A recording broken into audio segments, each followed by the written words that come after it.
চৌমন বেগমগঞ্জ উপজেলার সমিতি ইউনিয়নের সভাপতি সাধারণ সম্পাদক বৃন্দ, চৌমনি পৌরসভার সকল ওয়ার্ডের সভাপতি সাধারণ সম্পাদক বৃন্দ, ভাইদেরকে জিয়াউর রহমান ফাউন্ডেশনের পক্ষ থেকে, জিয়াউর রহমান ফাউন্ডেশন মানে আমাদের তারেক রহমান সাহেব, ওনার জিয়াউর রহমান ফাউন্ডেশনের চেয়ারম্যান, ওনার পক্ষ থেকে শহীদ পরিবারকে ঈদ উপহার দিবেন, ঈদ সামগ্রী বিতরণ করবেন।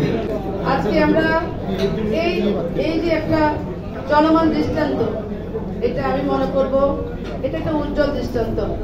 তারেক রহমানের এই উজ্জ্বল দৃষ্টান্ত জীবন মরণ পর্যন্ত থাকবে, সবসময় চলমান থাকবে। এবং আমরা চাই আমরা সবাই মিলে যেন আমরা একত্রিত হয়ে এই চলমান আমরা এই দৃষ্টান্তটুকু আমরা সবসময় যেন আমরা একজনের সাথে মিলমিশ করে সবাই মিলে আমরা একত্রতা ঘোষণা করব। সবার প্রতি সবাই দোয়া রাখবেন, আমাদের প্রতি সবাই দোয়া রাখবেন। বাংলাদেশের ৭১কে অস্বীকার করে, যারা ৪৭-এর পূর্বে ফিরে যেতে চান, যারা ৩০ লক্ষ শহীদের রক্তের অস্বীকার করতে চান, যারা বাংলাদেশের এই মুক্তিযুদ্ধকে অস্বীকার করেন, তারা মুক্তিযুদ্ধের স্বপ্ন সম্পর্কে এবং মুক্তিযুদ্ধের স্বাধীনতার সপক্ষে কোনো কথা বলেন না, মুক্তিযুদ্ধকে পাশ কাটিয়ে দ্বিতীয় রিপাবলিকের কথা বলেন, তারা বাংলাদেশের জনগণের সপক্ষে রাজনীতি করে বলে আমি মনে করি না।